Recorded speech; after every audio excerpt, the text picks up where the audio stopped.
Shikues të nderuar, zonja dhe zotrin, përshëndetje. Unë jam Bashkim Vishaj, kur së sonte do të kem një intervistë ekskluzive me zëvendës ndihmë sekretarin Amerikan të shtetit për çështjet e Evropës dhe Ballkanit, me fjalë të tjera me dërguarin e Shtetet Bashkuara të Amerikës për Ballkanin, nëse mund ta quajmë kështu edhe për dialogun zotin Matthew Palmer.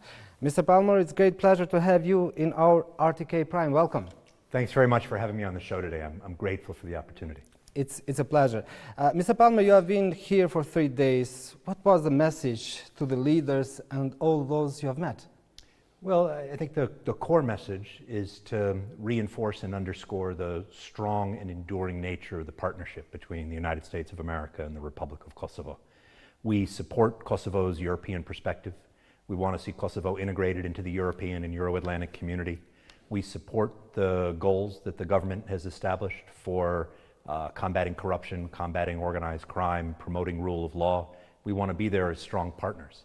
In addition, I was visiting Pristina together with Miroslav Lajcek, who's the EU Special Representative for the Western Balkans, and including in particular for the dialogue.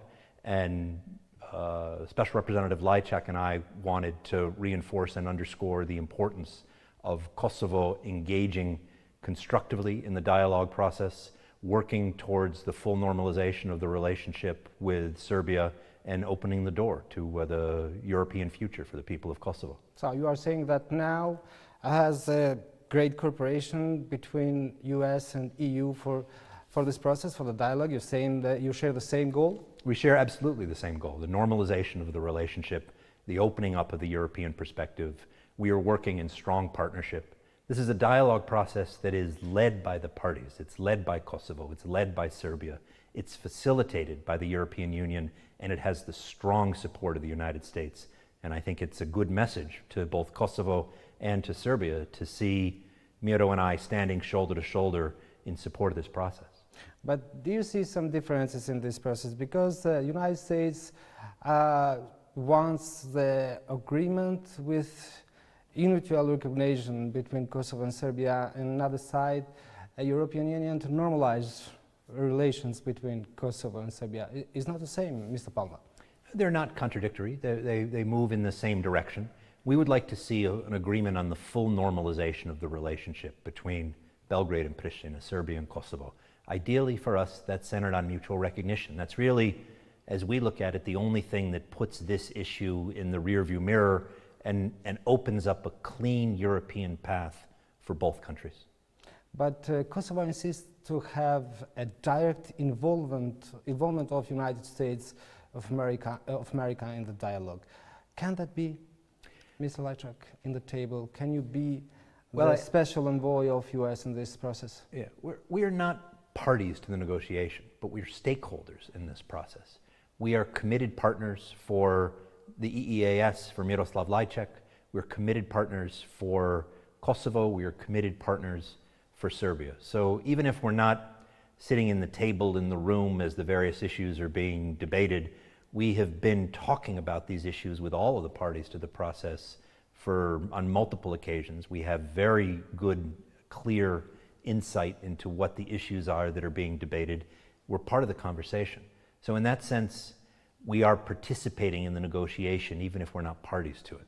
But let me ask you again, Mr. Palmer, will U.S. appoint a special envoy for this process? I don't want to look into the crystal ball and tell you what the future will hold, but I will tell you that right now, the United States is engaged in the process, paying particular attention to the process. I'm here to demonstrate that. Miro Lajcek and I are good friends. We're on the phone at least once a week talking through these issues. We meet regularly. We are committed to and engaged in this process of promoting normalization of the relationship between Serbia and Kosovo. But for Kosovo, Mr. Palmer, the direct involvement of the United States mean trust, mean confidence. It's not the same with the European Union. So I don't know if the European Union have force to deal this. Well, the United States is not sitting on the margins of this process. We are directly engaged and involved in supporting the negotiations.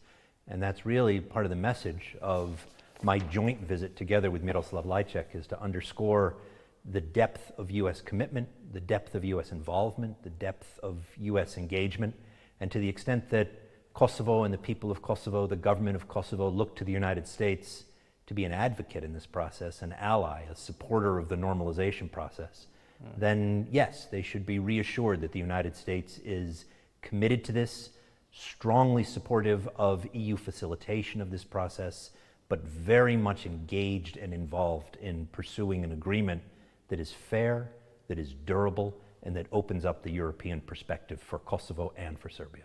With the meeting that you had with Kosovo leaders, did you receive any official requests that you asked to have a special envoy in this process? I know that there are certainly many people in Kosovo who would like to see something more formal for the United States, but I don't know that formalism is necessarily the right answer for this. What's important is that the United States is engaged and involved, and that together the US and the EU are working towards the same goal, the normalization of the relationship. That needs to be defined not by the United States, not by the EU, but by the parties themselves. So it will be up to the two sides, it will be up to the owners of this process, Serbia and Kosovo, to develop the agenda, identify those areas where they want to make progress, and work towards the goal of a normalization agreement that makes their European perspective, their European path, more possible. That means that EU agree that the final agreement to be with a mutual recognition? I think what the EU, the way they would frame it, is an agreement on the normalization of the relationship. But the goal, the intention that the European Union has in approaching this process, and the goal that the United States has in approaching this process, are fundamentally the same, which is opening up the path to Europe. We have a vision, not just for Serbia and Kosovo, we have a vision for the Western Balkans of European integration, peace, stability, prosperity. We see both Serbia and Kosovo as members of the European family of nations. We see both countries integrated as full members of the European Union. We see Kosovo as a member of the North Atlantic Treaty Organization. Yeah. The door should be open and the path should be clear, and normalizing this relationship is an essential part of that. Kosovo government wants to reshape the dialogue process. Do you see the reason for that, Mr. Palmer? Well, I think that the new government wants to take a good, hard look at the agreements that have been reached to date. I think they're going to have some of their own ideas coming into this process. And I would underscore here again that, it's not up to the United States or the EU to decide what they may or may not discuss. It's up to the parties to set the agenda. It's up to the parties to decide, here it is, how we want to use this process, how we want to advance our shared interests of moving forward towards Europe, the issues that we feel we can and should address in this format, find common ground, make compromises, reach an agreement, move forward. In the middle of this month is expected to be the first meeting between Prime Minister of Kosovo, Mr. Kurti, and President of Serbia, Mr. Vučić. What are your expectations of this meeting? You see any progress? Our hope and expectation is that the leaders on both sides will recommit to the process. We'll work together with the EU Special Representative to identify the immediate priorities on the agenda, work to outline the program of work, how it is they want to approach this, what it is they want to accomplish, begin a process that is going to take some time. We feel, and I think the European Union feels as well, a sense of urgency that is attached to this process. We would like the parties to move forward quickly. We would like the parties to accept that time is precious and that it is important to reach an accommodation, reach an agreement, reach an understanding as early and as quickly as possible. We will be there to support and facilitate this process, but the leaders need to begin shaping the outlines of the negotiations. Have any deadline for agreement to be reached? I mean, there's no hard and fast deadline in the sense that, if it's not concluded by X date, then, we wash our hands of it, it's done. But I do believe that time does not favor a solution, and that the longer this process takes, the more difficult it will be. So we would encourage the parties to engage with seriousness of purpose, with a sense of urgency, and with an eye towards getting this done as quickly as they possibly can. It's one issue that it looked problematic in this process. It's association with the Serbs majority municipalities. How you see this, Mr. Palmer? Because we know what happened with that for many years. Mm-hmm. This is something that the parties have committed to. It should be implemented, as the parties should implement all of the agreements that they reach through the dialogue process. We understand that there needs to be some continued discussion about the parameters of the association, about how it is to be implemented, what the scope of competencies is going to be. And again, it's not for me or the United States or Miro Lajcek or the EEAS to make a pronouncement and say it shall be so. Yeah. It's for the parties themselves to work this out with our support, encouragement, and European facilitation. Does Kosovo need to adjust constitutional changes in order to go forward with association, Mr. Palmer? Again, I'm not going to tell you what it is that Kosovo needs to do. Kosovo is the one that will represent itself and its own interests in this process.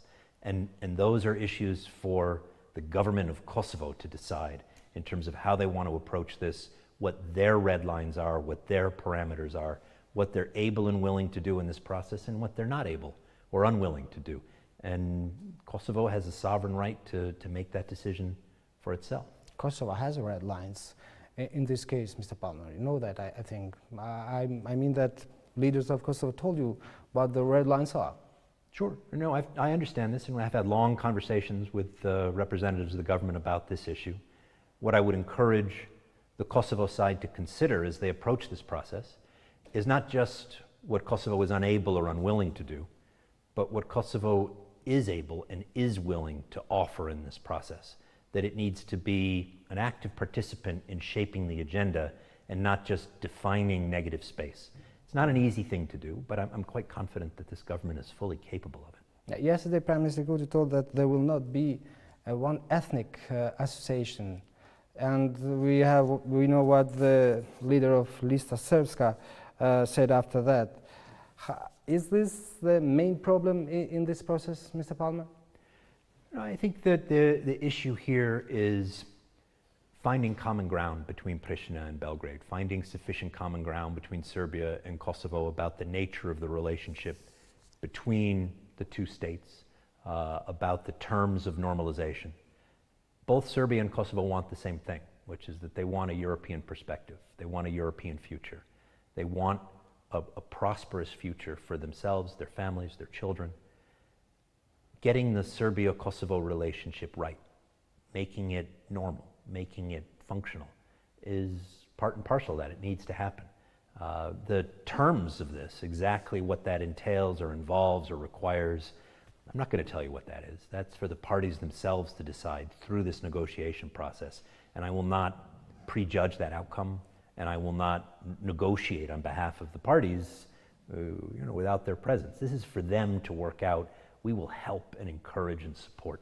Yeah, but in Kosovo and Serbia, both leaders have massive support now, Kurti in Kosovo and Vučić in Serbia. Can they break through this process shortly for this reason? I think that both of the leaders who are at the point for this process for their respective sides, the fact that they have a strong political base, I think is an excellent thing. I think that both Prime Minister Kurti and President Vučić will go into this process with a sense of security that comes from having the political support necessary to be able to deliver on an agreement, right? Because whatever agreement is reached through this process, there will need to be broad public support for it. It may require a referendum, it may require a vote in Parliament, it will certainly require that the publics embrace it as the best possible path forward for their country. Is still alive the idea for changing borders, Mr. Palmer?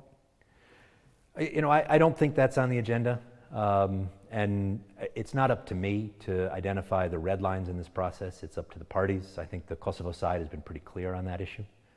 So there are other issues that are being discussed and considered in this process, issues such as missing persons and similar issues that I think will help create a foundation, a basis for broader political agreement. And the more that the parties can do together in this process, the more trust they will build and the more likely it will be that they will be able to move together towards a comprehensive agreement. Mr. Palmer, every time when we talk for dialogue, we hear one magic word, compromise. What kind of compromise should happen in this process? Negotiation, right? I mean, Serbia has a perspective and a point of view and ambitions in this process. Kosovo has ambitions and a point of view in this process. So the nature of that compromise, I can't tell you what it is. It needs to be worked out. Do you know what it is? No.